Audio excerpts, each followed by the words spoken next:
Kuko watu ya mazarao, anasabiaka bien cha 10, anasabia hivi $100, $200, $300, $400. Shepeka anasema cha 10 ni ngapi? Ile peke. Cha 10 ya 500 ni ngapi? Amekala anasema, tia mule $30. Tia mule kama hata naye kama alikuwa na $30, akamate zile neema hivi. Mungu anamwangalia, Mungu anasema endelesha wizi. Mendazi saga. Njoo utapata ka fiancé kama ka garçon kana kukula zote. Kana kusukula franga yote ulikuwa na. Unashindwa tuelezea. Ulikuwa unafika kwenu unamkamantia madeni, unampigia na anakuambia hana transport, na unampatia na transport. Anakuambia mlipie ile unampatia na dia, anakuambia mkopeshe unamkopesha, kisha anafanya nini? Hakukuoa, alikula franga, alikula machafu, kila kitu. Kisha unakuwa mkanisa sasa ulibatiziwa, kumbe ulishindwa kuwa mwaminifu kwa moja ya 10. Cette fois-ci, ile des choses uikamate vizuri. Sema adresse. Sema cha 10. Tushimame. Secrets of Heaven. Read, understand.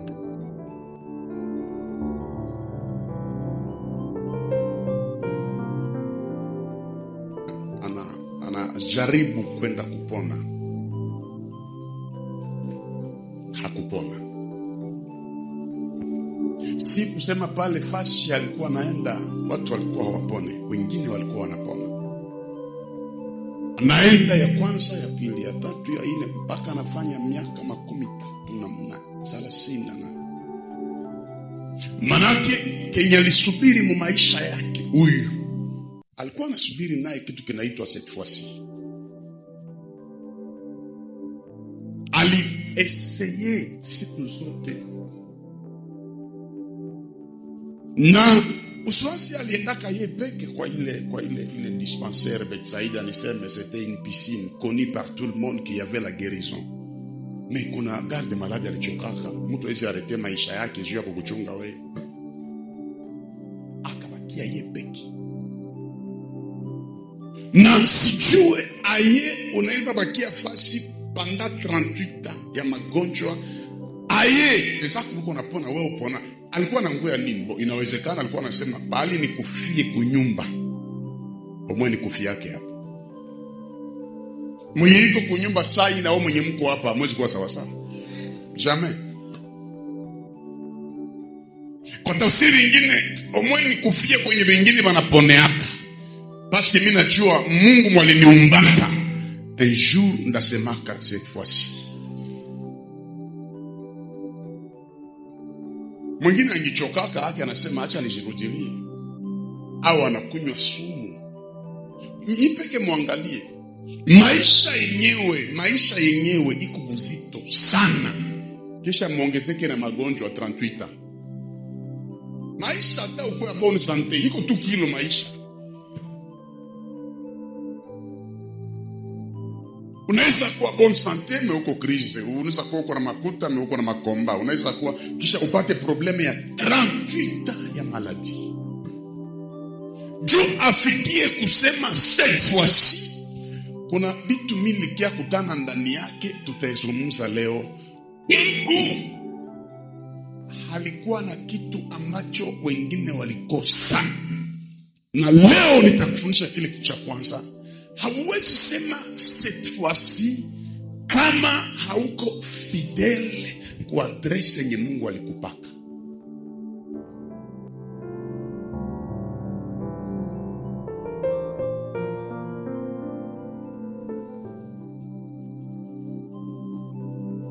Bethsaida haikuwa peke yake ambapo kulikuwa historia ya watu kupona. Yesu alituma mwingine mgonjwa wa Siloamu. Naamani alipona Yordani. Lakini huyu alisema mroho yake, ata sipone hapa, sitatoka hapa. Tokea ndugu yako mwambie acha kuangaishi ndugu yangu, acha kuzunguruka. Kule kuko mtumishi mwalikuya iko anatosha moshi mpua. unaenda bakutoshe moshi kweli? Kuna mwingine iko huku yulu iko na inamisha watu pilipili, na mama banaenda inamishwa. Huyu yeye alikuwa anajua hata siapona hapa, lakini naonaka watu wengine banaponaka hapa, mwenyewe baponyeshaka, na mie siku yangu iko. Mwanadamu iko na aina 3 ya adresi yenye hawezi kosa. Ya kwanza, tafuta adresi ya uzima wa milele. Tafuta adresi. Jean chapitre 14, Yesu yuko anatuambia nyumbani kwa Baba kuna makao. Tafuta adresi yako na ungali hapa kwa dunia. Tafuta, mwamini Yesu kwa roho na kweli. Mtumikie kwa roho na kweli. Mpende kwa moyo wako wote. Nyuma ya hii maisha yetu tunaishi, kuko maisha ingine. Hii yetu haitatambuka sasa 50, hautatambuka peut-être 100. Maisha ya kufuata nyuma ni uzima wa milele. Hata sina parcel Mbutembo, nikikuwa nayo kwa Baba, roho yangu iko na furaha sana. Hata jina yangu haiko mguvernema, nikiandikiwa mkitabu cha uzima, roho yangu inafurahi sana. Biblia inasema msifurahi kwa maana pepo wanawatii, mfurahi kwa sababu jina zimeandikwa. Kwa nini wenzetu walikuwa wanaona kifo mbele yao na wanasema mapenzi ya Mungu ifanyike? Mpaka wanasema kuishi ni Kristo, kufa ni faida. Kwa maana walikuwa wanajua nyuma ya hii maisha kule niko na adresi nyingine kwa Baba. Niulizie jirani yako, ukikufa leo utaenda wapi? Kwa wapagani kukufa ni kukufa, kwa Mkristo kukufa ni kuhama. Ndio anasema amehamishwa, anapumzika, unatoka fasi ya mbaya unaenda fasi ya mzuri. Atuku yake tu asubuhi kutafuta ndoa, kutafuta nyumba, kutafuta gari. Tunakuya kurenforcer relation yetu na Mungu, juu siku moja tuende muadrese ya milele. Weka mkono juu, sema Bwana unisaidie nipate mwisho mzuri kuliko mwanzo. Takupa aina ine ya adresi leo, itakubariki. Ya kwanza, adresi ya wapi? Kuna mhubiri mmoja anafundisha, anasema kama sadaka zako ndizo zinaweza kujengea nyumba mbinguni, ujiulize nyumba yako ni yae. Ni mfano tu. Nyumba yako ni yae. Adresi ya pili ambayo mtu mzima anapaswa kuwa nayo ni nafasi ya kuabudia Mungu. Abadilishake sana makanisa, manabadilishaka comportement. Insha badilisha sana, wewe uyabadilika. Kama Mungu alikuongoza hapa, ikalisha miguu hapa. Mbele nitoke ndafanya na nyie meza ya Bwana. Mbele nitoke. Biblia inasema bila ile hamuna uzima ndani yenu. Mkristo wa kweli hafuatake miujiza. Miujiza iko kule anaenda, miujiza iko kule, hapana. Miujiza inafuataka Mkristo. Biblia inasema ishara hii itafuatana na wanaoamini. Ni mtu mwenye alikala kwa adresi. Wengine walikuwa wanafuata maji ya Betsaida, wanaingia ndani, wanapona. Lakini huyu yeye maji ya uzima alimfuata. Tofauti ya Sauli na Daudi. Sauli anafuata mafuta kwa nabii Samuel. Lakini Daudi yeye mafuta nabii Samuel anamfuata kwenye iko. Acha kenye wengine walitafuta, kikutafute wewe. Kenye wengine walifanya effort, wewe kikufate na facilite. Ayonaga kama dimanche ukuingia hapa unasiaka roho yako haiko sawa. Paske ni adresi yako. Baraka yako iko kwa adresi yako. Na kwenye adresi, kwenye baraka zako ziko, ndio vita yako inakuwaka ya mingi. Paske Mungu hawezi kuheshimisha kwenye kuzaraulika. Vita inapita hapa. Ndio vile kulia kila siku. Na bado utalia lakini utachekaka. Hapa mwenye aliona machozi yako ataona furaha yako. abashanjaki kanisa, abashanjaki baba wa kiroho. On ne change pas un père spirituel. Oh, alikuwaka mubaba mkwake passé. Baba wa kiroho. Njoo kwenye Mungu anasema je suis le Dieu d'Abraham, pas je fus où je étais, je suis. Donc baba yeye ni posant. Baba wa kiroho haiko tu mwenye kubatiza, koko tofauti nyinyi mjua wake. Mtu anaweza kubatiza ni mwanzilishi wako wa imani. Baba wa kiroho ni mtu mwenye mbegu zake za kimungu ziliingia ndani yako. Manake ukifika fasi wanasema unafanana mtoto wa fulani, unajisikia kwamba kupitia huyu ndio mimi naelewaka venye siwezi elewa. Hapa mbadilishaki.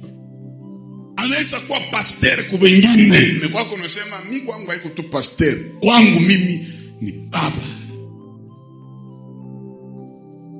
Kuna mtu asema amen. Adresi ya 4 unatakiwa 3 unatakiwa kuwa nayo ni adresi ya kazi. Sema mbinguni, kanisa, kazi. Uliza jirani apre kutoka hapo tenda wapi? Muulize mzuri, apre kutoka hapa tenda wapi?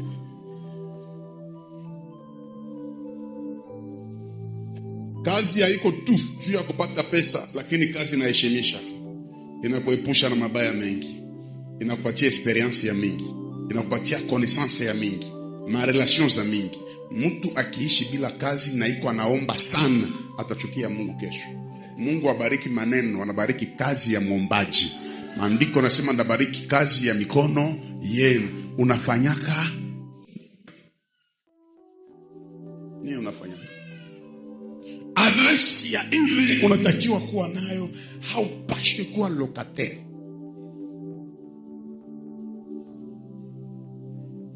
Yesu anaenda kuangalia makao mbinguni. Wewe angalia watoto wako makao hapa.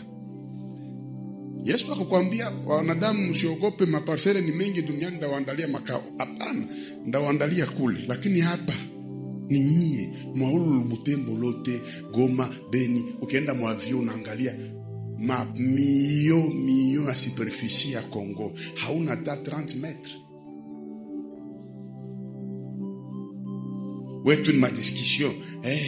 Butembo na jemba kushinda Beni. Kuko yako.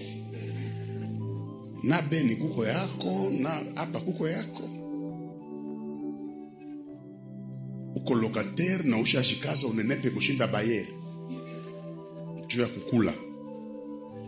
Mtu mzima hawezi kosa parcelle. Vile umeingia leo. Mwenyali niita. Na ulikia na bulongo, Mungu akupe parcelle. Aba weke yake pesa mumanguo. Mungu ye peke aliweka pesa mubulongo. Ye peke alitia oro wapi? Mbulongo. Diama iko wapi? Na we rudisha pesa mubulongo. Uza mabulongo. Amezi wekea pesa umaplanti. Ile sipere nyo navala shatu yonake. Dunia ya leo hatuona tena manguo ya mtu. Unza vala mzuri ni wewe peke ndio unavala. Shatu yone, shikrize ko mingi, shatu kuone. Zamani ndio ulikuwa unaona watu wananyotana sasa. Anapiga kabisa. Leo hiki vile ni vya ovyo sasa. Mnakumbuka zamani? Kukula frite ilikuwa muujiza. Leo sisi barabara hapa. Zamani tulikuwa na manguo ya kuvala dimanche. Unaitia mwele sanduku ya chuma. Mnakumbuka masanduku ya chuma? Na kambegu kama upe. Unaitia mule. Unangoya dimanche. Kumbe bahati mbaya ulisabu funika ile sanduku panye kakuyolea kwa. Unakwazika mubaya. Meleo kuvala ishakuwa saa. Hata ukifika mvile pale maneke na vala vesti. Haikuiuza mmenaivala. Donc leo hawezi jivuna tena sio anavala sana. Bile ni vya bure. Leo ni kujiuliza kwake ni anatokea wapi? Heshima ya mtu ni kwake. Il y a des choses que tu ne peux pas changer. Famille yako hauwezi changer. Tuko na makosa sana. Tunaweza tendea watu wengine mema, tunasahau watu ya familia. Unaweza fukuziwa fasi yote, unatengewa, jamaa yako inaweza kusaidia. Na kutabiria parcela ya baraka. Hakuna manyele unabii aipokee. Nasema katika jina la Yesu, mwa hii semeni Mungu afungule milango ya parcela kwa ajili yako na kwa ajili yangu. Sema naipokea.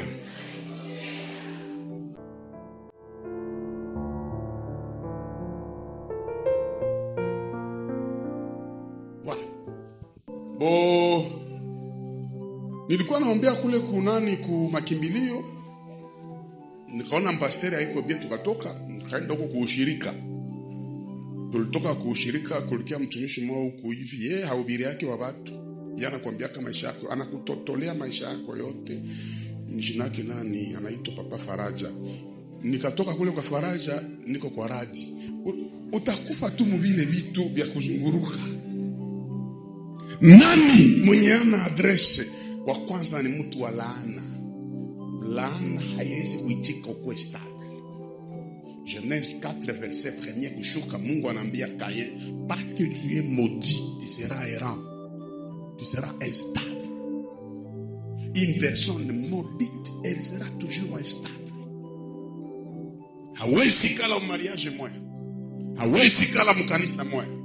Unaniambia mtu saa Yuda, mkwe mnanisikilia kwanza hivi vitu. Yuda haifanyaka commerce. Juu ya laana mubukubwa anausisha bosi juu societe yombe. One kama Yuda ana akili. Uko na patron mwenye iko na geuza maji divai. Mukopele nae kama uko na pesa ya franga ufungula tabra lima. Patron iko na multiplier mikate. Muonge hata muanze boulangerie. Anaona ausishe. Kuna mtu mwakiuzisha, unahomba na unahombeshana. Paske muyenjo mko utajiri. Laana tu. Bala ta ausishe Petro. Ni mfano. Anakulia kwa Yesu franga. Anasema munipe ile franga. Maake fe nini? Bishe. Ni mikoshi laana. Njoo unaona mtu kila mwaka iko na fiancé mais aole wake.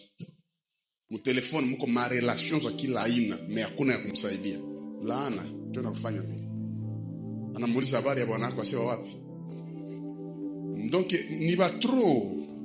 Njoo bale wanazaliaka kunyumba pale, mtoto wa kwanza wake baba, wa pili wake baba, wa tatu ni jamaa mmoja mwa watoto wafanani.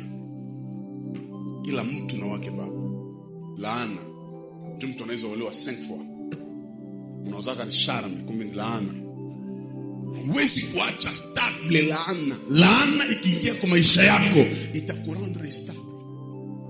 Na hakuna maisha mbaya sa instability. Laana itakufanya wewe nefwa.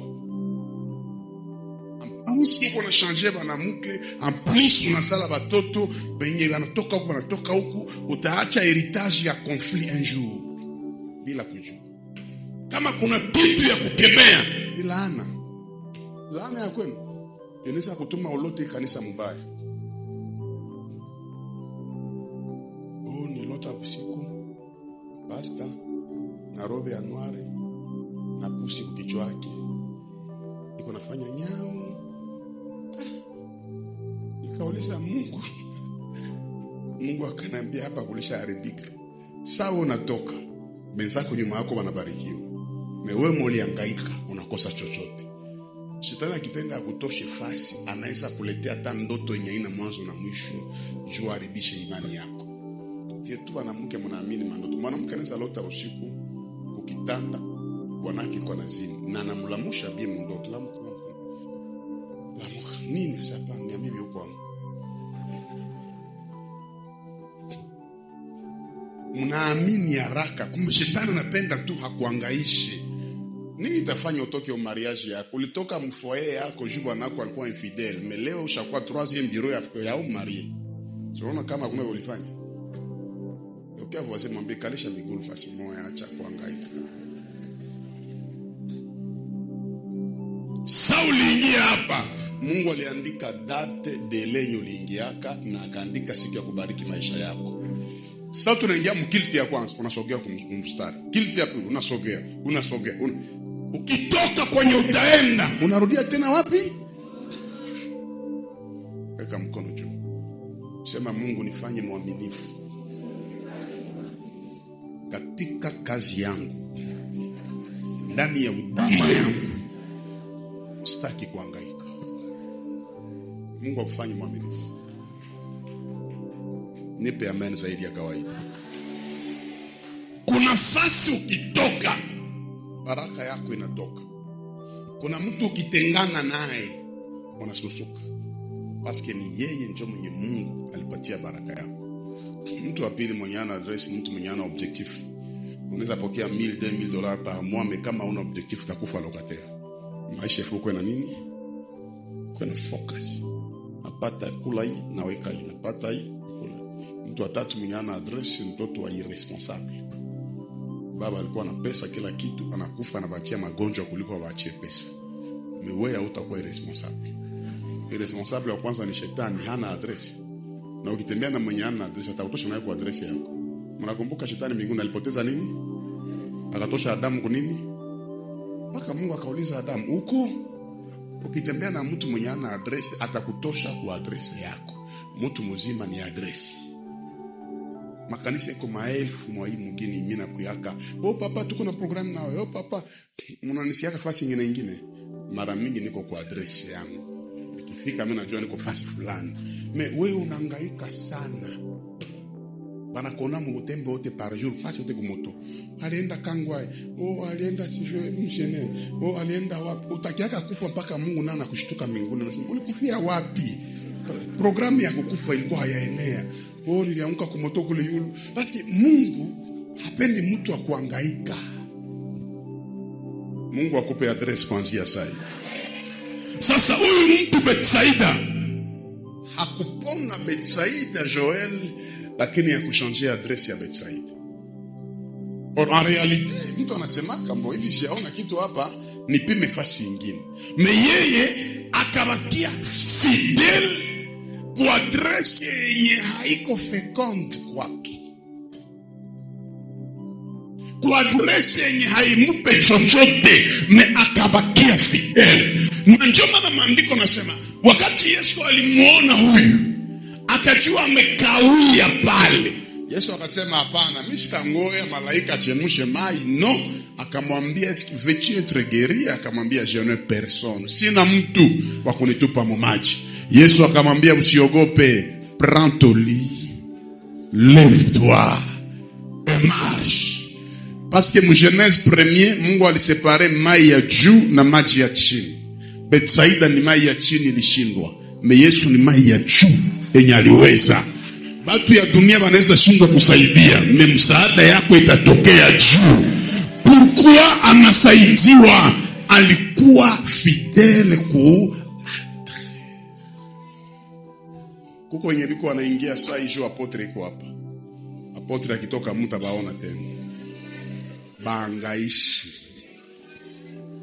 Apotre anaenda lakini Mungu wake anabakia pale. Ameona mtu anachomoka mkanisa anaangalia watu wabayakuwa hamuna watu. Mbona uingia shamu ya kuwa watu? Maana yake ni pusi. Adabu ya kuwa watu, wewe ende wewe peke. Mungu atakuwa pamoja na wewe. Importance ya kuchunga address inakupaka baraka kwenye wengine balikosa. Avant nifungule kitu ya pili. Kila mwalisha kawia mwa hii huduma, kila mwenye iko fidel mwa hii huduma, Mungu mwenye aliniita amwangalie na kumbariki asubuhi ya leo. Kila mwenye iko fidel kwa address yake, ushatukaniwa hapa, ushazaraulika hapa, ulishakalia hapa, ushapoteza kisu na wazaka, mbingu ikubariki mara 7 katika jina la Yesu. Leta amen mara 7 zaidi ya kawaida.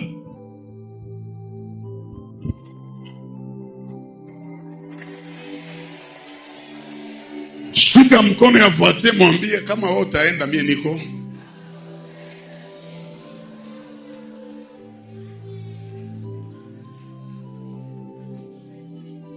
Na wakati kunatakaka kuya baraka kwa adrese yako, vite na inukaka. Nilikuwa naombea dada moya, alikuwa tasa mweupe. Wanake alikuwa na kazi ya mzuri sana, na alikuwa na 9 ans hazalaki. Na mu mariage mtu anakosa mtoto wako wake na raha. Na huko wetu mu Afrika watu hawaelewake kama vinaweza fikia mtu. Belle famille kaanza kumuinukia. Halitosha kama mimba, njoo maana ni mulozi, njoo maana hakuna kitu wa kusema ule dada. Alikuwa anaombea sijue wapi, akanisikiliza, Bwana akamuongoza kwa Jehova Nisi. Nikamwambia mimi naona neema ya Mungu utazaa. Maombi 3 mois après Bwana anamfukuza. Sasa atazala na nani? Mwa ile kumombea, mimi namuona siku moja mtoto anakumbatia mtoto. Mimi namwambia nakuona na mtoto, anasema papa ndazala mtoto na Bwana alishanifukuza. Mkanisa kwenye alikuwa mule mjehova Nisi, vita inafanya nini? Vita kwa nyumba, vita mkanisa. Krizi tena, mtu mwekunda kikuwa krizi anafananaka priere. Nikaenda kutafuta Mungu kuomba kumilimu. Nikamwona Mungu ananiambia, mimi nalikia mchekesha. Atacheka. Nikafika nikamwombea, naambia pokea watoto. Yeye mwenyewe kunacheka, mimi napokea sasa. Ile mchana Bwana akampigia telefoni. Akamwambia nikutane fasi fulani nikupatie rasio. Kaenda akamupa rasio.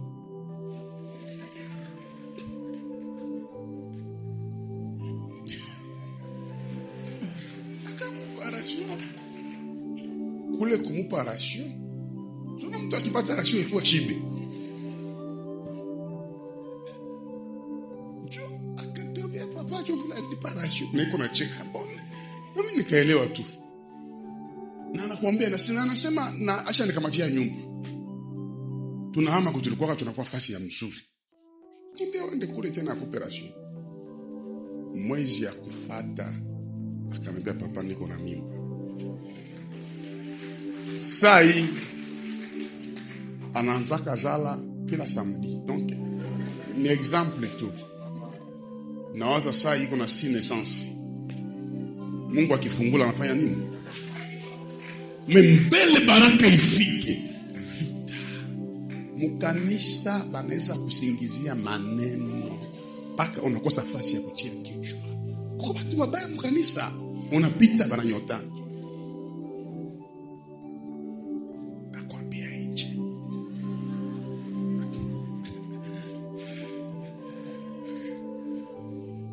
Atutaongelea hapa kwa tutoke.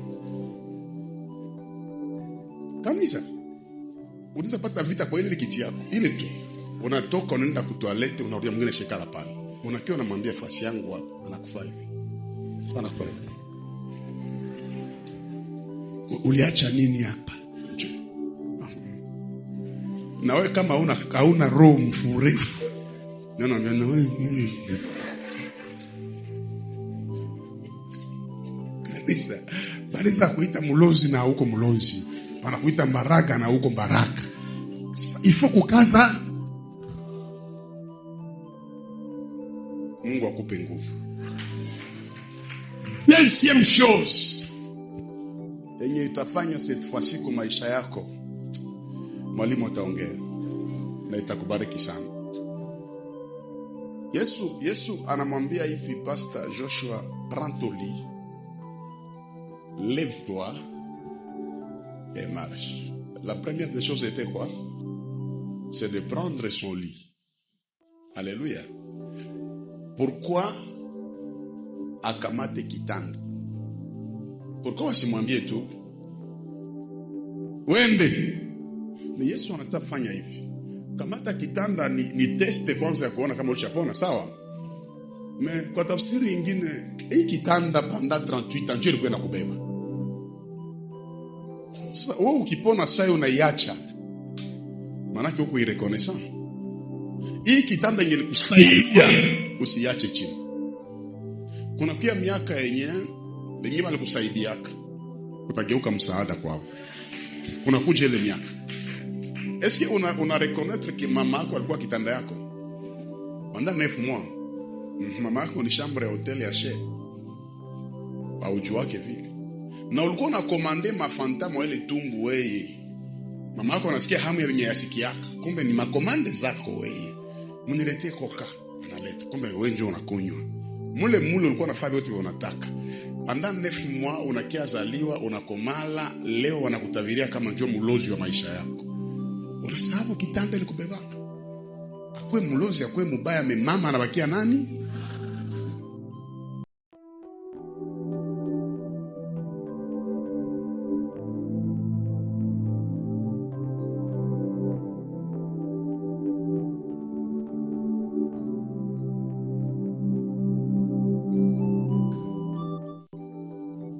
Kanisa yako yenye likulea iko na kuchunga na kufundisha, leo unabarikiwa, unaiacha.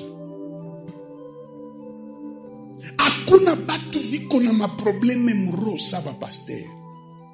Shetu naombeaka batu benye batakutukana kesho asubuhi. Batu banaingia mkanisa banayuana juu yako, abangi juanaka, kesho wanakugeukia kliki ya kukuchafula usiku na mchana. Kama tunaweza kukamata kitanda kuipeleka juu, ni signe ya reconnaissance. Le respect du paiement de la dîme, c'est un signe qui montre que je suis reconnaissant. Na enjo itafanya Mungu anafanya cette fois-ci kwako, ni mtu kuheshimia kulipa 1/10. Na hapa mtakia comprendre kumbe 90% yenu hailipake 1/10. Na unaposhindwa kulipa 1/10, unajiletea laana, na Mungu ataruhusu uibiwe au magonjwa au kifo kwenye utadepanse ile franka. Vile ndio Mungu anafanya. Hapana yenye pastor iko anasema ale maenvelope ya chakumi simame. Watu wanakia wanasimama. No. Kulipa 1/10 iko na 4 sous-bassements. Wa kwanza mwenye alipana 1/10 mbiblia anaitwa Abraham. Maandiko nasema il a donné la dîme de tout. Alipana 10% ya kila kitu alikuwa nacho. Abraham ni baba wa imani. Hatuwezi iga imani ya Abraham kama hatuige matendo ya Abraham alifanya.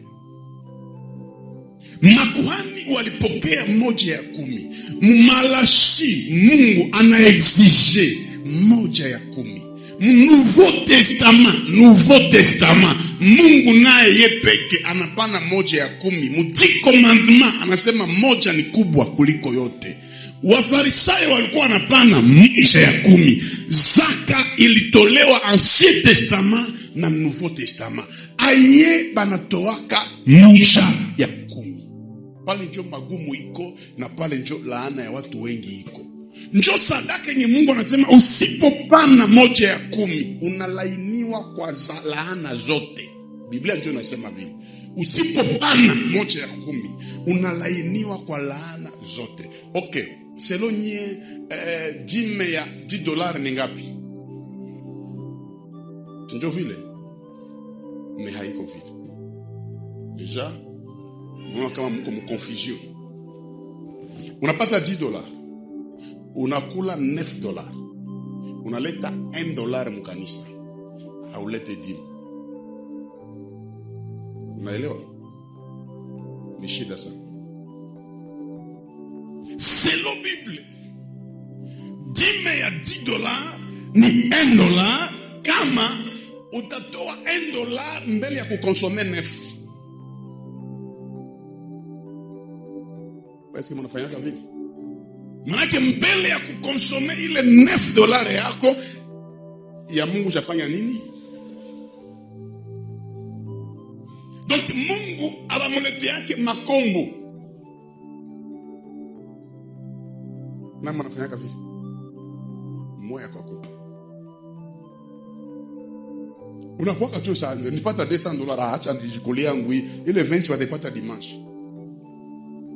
Nakaba taki waache. Wewe deuxième des choses sur la dîme. Abapati yake dîme kila mtu. Dîme haipatiliwake kwa kila mtu. Dîme inapatiliwaka kwa baba. Souverain sacrificateur. Bo hivi tuko naingia hapa, tunaombaka hapa. Mimi mwenyewe maombi yake na niingiaka moro sana ni Papa Dani. Ni example. Utakuwa nakula zangu. Ile haiko dîme. Ile ni kope. Na olie ilete baraka. Mie mwenye na nijengaka mwa kanisa manyimbo ni Jeremie Tulu wa Manuel. Takula chakumi yangu. Ile haiko dini. Binafanyikaka. Mwingine anasema mie dini ndakuwa naigabula. Ile haiko dini. Ni fungu la 10. Asema mimi ndakuwa napatia ule mtumishi wa kule 30. 10 huyu 5. Huyu 3. Ministère D. Ile haiko dini. Ni laana. Cha 10 ya waipati yake mayatima na wajane. Kuko sadaka ya mayatima na wajane. Cha 10 ni ya kuleta nyumbani kwa baba, kwa kuhani mkuu. Mungu ana exige. Mimi na watoto wa kiroho atakwe Bulaya aishatoka kujiofanisha kaenda kiwapi kule. Me cha 10 yake anaitumaka. Anasema mimi narudisha kusource kwa baba yangu. Eske nyinyi mnaifanyaka? Dime abaito wake siku yenye ulitaka. Kwa watu mkunyia hapa, anza kwa mwaminifu mwa semeni. Kutoa dime. Me semeni ya kufuata. Yepeka nageuka Mungu. Anaanza kula moto bila kujua, anakula laana bila kujua. Tena sema nahubiri shia kimesa, Mungu nisha mimi naanza tena. Tena naanza. Mwezi mmoja kipita, ile haiko dîme. Le paiement de la dîme c'est pour toute une vie.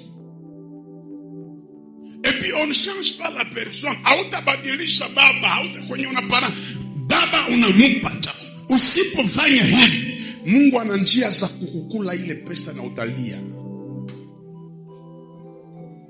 Example tulikuwa na mtu mmoja. Sitaki niseme muji anajulikana pale. Kutoa dimi yeye alikuwa anazarau, yeye anakuambia mimi mafundisho ya agano la kale. Ndio alikuwa anaambia watu. Mimi nilikuwa napana cha 10 ba pastor wawili, mie huyu. Ndakuwa natoa vingine, ma instrument cha 10 yangu yote. Na alikuwa na pesa mingi sana. Mingi sana. Akihubiri juu ya cha 10 anakamata Biblia anatoka.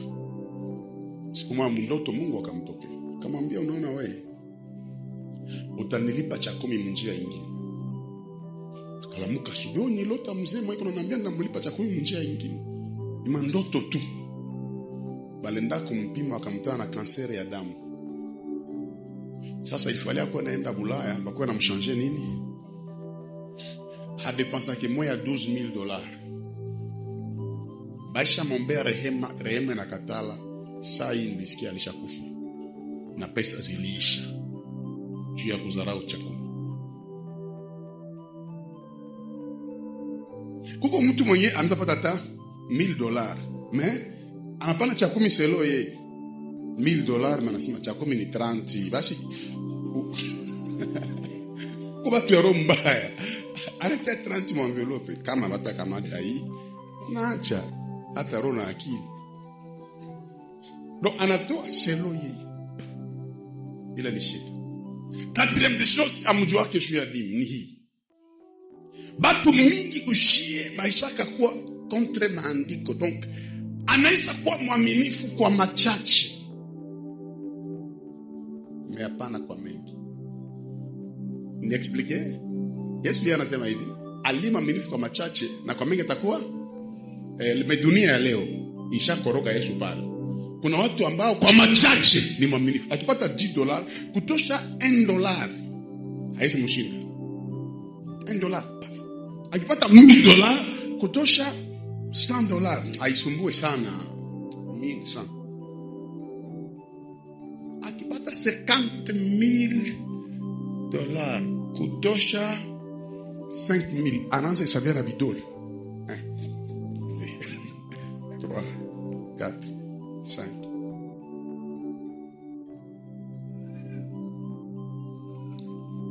D'ailleurs pastor shanenepa sana. Shida zinaanzia pale. Na franga tunatoaka inaendaka kwanza. Ile marezo zote, je sanye nini? Na kumupa. Anakosa nini? Banapatiaka mwenye hana, yeye iko na kila kitu. Mungu yeye anatulomba cha 10 na yeye iko na fedha na dhahabu. Na wanasema kwenye kuko ndio kwenye mtu anaongezaka. Juu maandiko nasema kwenye mtu iko nacho kanapanaka na ali na kitu ataongezewa kingine. Mtu mweiko na maisha ukimubariki neema yake inaendaka kwako. Tuko pamoja? Sasa unaona mtu aliyeshimia cha 10 kwa madogo lakini kwa mengi. Mimi nabala pia 90% ya watu haipanake cha 10. Ukiona tale maenvelope zenu iko rare de fois nipate rapport kama ushaka kia cha 10 ya $5,000 ya $2,000 sijue. Mais unakutana ule uma 1,000 francs, 2,000 francs, $10 kikuwa mingi 50 unaenda elewa kama nyie mnakuwaka mayele. Donc mnaomba kwa imani, mnajaza kwa imani, mnatoa kwa hesabu. Donc sasa kutoa unaangalia. Unasema natatu hii hapa. Nipeleke zemi nataka. Ndio maana maisha haibadiliki. Mtu mmoja alitengeneza dawa ya meno dunia wa kwanza anaitwa Colgate. Unasikia kujina Colgate? Colgate ni mtu. Colgate haiko dawa ya meno. Tellement que wao watu koda tu kuuza unasema kunipatie Colgate. Iko sawa vile Toyota. Toyota ni mtu. Fie wake kwa Corona, kwa Karina ni bafii. Sasa anapana jina yake anatia msosiete. Colgate ni mtu. Yeye aliambiaka Mungu sitakuwa nakupatia 1/10, nitakuwa napana 9/10. Donc akipata $100 anapana ngapi? $90. Mpaka sai jina yake iko yu. Mpaka sai. Naweza toa moja ya 10 kunini? Utie mkisho yako. Makuta yote yenye iko na vita uisekirize na moja ya 10. Par exemple, makuta ya dot ni ya kupania moja ya 10. Na mashaleta unausisha parceli yako, unabarikiwa, unapashwa leta moja ya. Unaanza commerce, intere yako, unapashwa leta moja ya. Unapokea salary, unapashwa leta moja ya 10. Bana kubariki munjia, unapashwa leta moja ya 10. Eske unatoaka moja ya 10? Unaona sasa? Mungu tu pale cette fois-ci. Sasa Mungu iko naangalia. Cette fois-ci.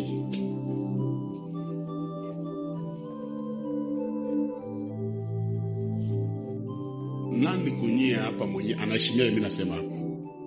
Ndio mkono yule.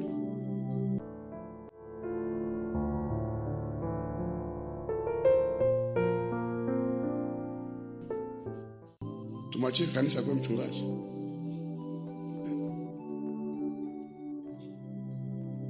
Na hapa ndiko mnakuwaka na shida sana ya kumtumikia Mungu, mnaishi umaskini. En realite, mtu mwenye hawezi kosa franga ni mtu mwenye anatumikia Mungu. Juu kazi ya Mungu bila franga haiwezi endelea. Apare wenye mnaonaka, ikanisa iko na mabezwe zata. Batumishi ya Mungu iko na shida sana. Na utaona mkifika mkestion ya dime, bapagani bananza kritiki pa Kristo. Nilisikia kwa mpagani mmoja alifanya sio kama mpagani kama Kristo, ni mwimbaji wa kidunia, alifanya concert Bulaya. Anaalisha start. anafanya concert. Mais droit d'entrée mwa ile concert ni $200 kwa mtu wa chini. Kisha munaingia mfano 50,000 personnes fois $200. Combien de millions? Il a baisi critiquer jo haiko pasteur. Ile ni normal, jushia tuko batu, tuko mapondo. Match ya Leopard na Portugal, ile nye tachezeka mu juin. Droit d'entrée ni 456 €. Mtu mmoja ifo alipe 400. Kwenda kuangalia ngozi ya pumuzi yuko napiga piga. 456 €. Na mutayala watu. Ile hawezi kritiki. Me pasteur akiuza gari. Bana nyota. Na njoo mko na laana paske mwalipashwa barikiwa sana. Ni mtu mwana wachunga kiroho na kimwili. Mubile vya kwenda kucheza makonseri walipata mfootball hii mafootball leo unafurahia kesho unacheka. Sasa vile wale vijana bamoya balilia. Nabo turiabo no ikule mbele tena. Wengine nao watalia. Kwa Yesu kuko tu raha. Kuko sasa mwenye anakubarikiaka. Eske ushakapana ndize. Nani katika jeno muaminifu pacha kwa? Nikisema nipatie raporo ya ile envelope pale mtalia. Ni mlikuwa kwa mstari. Mshaya tu kama cha 10 ya $10 alinipana mais ukipata 100 ukipata 500 ukipata 1000 eske mnalipaka cha 10? Njoo sababu wa Mungu anaonaka tu vita ingie. Mungu anaona ana intere mubienu. Mungu anasema vitu aingie abanyoroshe machafu. Njoo watakufika mwa rara chebunala. Tunakuiba. Ndio unasikia mtu mwenye watu wake asemi bali nikula 6,000. Wewe ulikuwa na 6,000. Tulomba grupe hapa juzi ya $1,000 ukatoka nje. Wewe ulikuwa na 6,000. Mungu iko na njia zake. Cette fois-ci bakia kwa adresse. Cette fois-ci kuwa fidèle indéciable. Ile inawezekana. Namna gani inatokea mtu asipotoa cha 10? Kuna vitu 3, 4, 5 usivikose. Cha kwanza kinatokea unapataka pesa me haifanyaki wenye ulikuwa unawaza.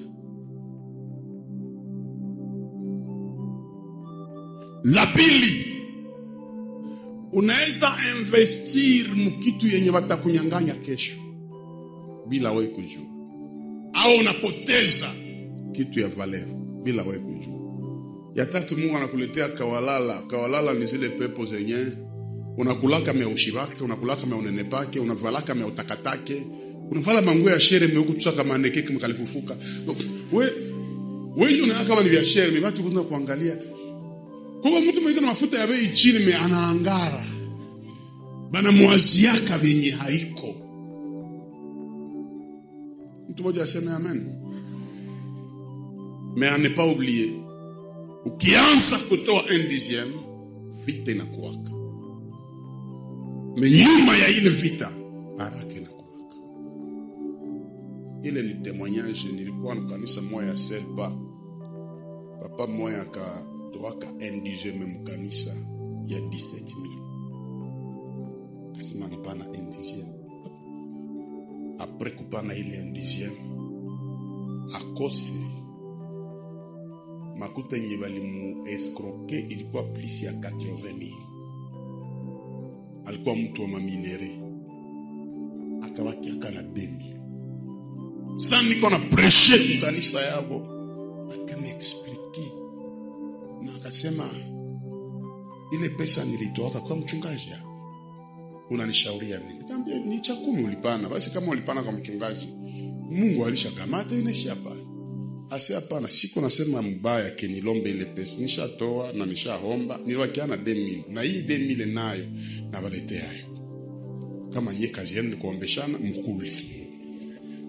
Unaona watu ya imani. Mimi na mchungaji tukaangaliana tukasema haiko mihali kabisa. Ile franga likala kumeza masanga, hakuna mtu anakamata juu. Mwenzenu alishahomba. Na mlimhubiri kama akitoa cha 10 atafanya nini? Tabarikio anacha 2,000 mkule inayo juu nye kazi yenu ni kuombeshana. Mchungaji anasema mimi mtu ananishinda mafuta ni apotre Kamati. Mnaambia ni kanisa yako huyu Kamati.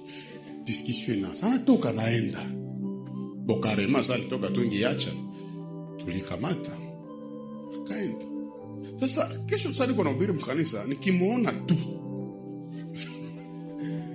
Roho inagonga. Nikimuona tu. Na yeye alikuwa tena mtu mwa makusudi. Hata mwezi tu kuhubiri tena anakia kwenye niko hata kama na $50 kama hata nyingine hii. So mimi naambia frere, wewe waache.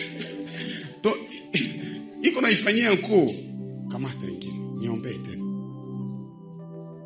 Ewa mimi nikakuwa na imani sana, nikayua moi après 2 mois, unajua watumishi kuna sawa na lapaka. Kama Bwana aliniita, hii mwezi haitaisha. Inaisha na Mungu alikuita. Na hautafaa kitu. Mungu basi ni mwenzako. Mungu ni baba. Mwezi napita. Uniambie Mungu iko mbinguni. Anaanza fika munivu ya kukosa pesa ya chakula mnyumba. Na alitolea Mungu. Kama hauna imani, utasema Mungu hakuwaki. Miaka kama 1.5 selo ushuhuda. Anapata apel kutoka mbali. Eske utapata matiere mwa iba naita skori. Skori mnaijua? Ni matiere mwa inakuwa kule Makatanga kule kwetu. Maeste mawapi. Aseme niko na besoin ile matiere mais utatusaidia utuletee matoni. Anasema sawa. Pesa tutakutumia pesa. Bopek banamwambia basha tuambia kilo moja iko $6. Bopek Mungu akitaka kuinisha banatuambia kilo moja iko ngapi? $6. Banatuma franga kama ya combien de tonnes. Anafika muterrain kilo moja ni 2.5. Arudishe za yule ifia kichwa yako wewe. Hata rona akili. Akaniita kanambia apotre, niko na habari ya furaha. Njoo hapa wananipatia kilo moja mu 2.5, bora nitumia kilo moja mu $6. Nifanye nikamwambia usiwaze mara 2 mara 3. Wewe njoo ulimwambia bei? Hapana. Bopeki. Hata rona akili. Mimi nakwambia kurse ya kwanza ule baba alishuhudia anapata $2,400,000 Amerika. Mungu akikulipa mama, baba, utavula na manguo. Unaanza jipepa tena lungo. Mungu akisema akulipe, unajiuliza kazi zinatoka wapi? Hii semene Mungu akulipe. Franga mpaka unakosa uweke franga wapi? Zimwa mshokse, zimwa ziko mpua, zingine ziko mpo. No, franga inakuwa fasi yo. Ile inawezekana kwa Mungu, inawezekana. Mais à une seule condition cette fois-ci, est-ce que uko fidèle ku un? Abonnez-vous, aimez et activez le cloche de notification.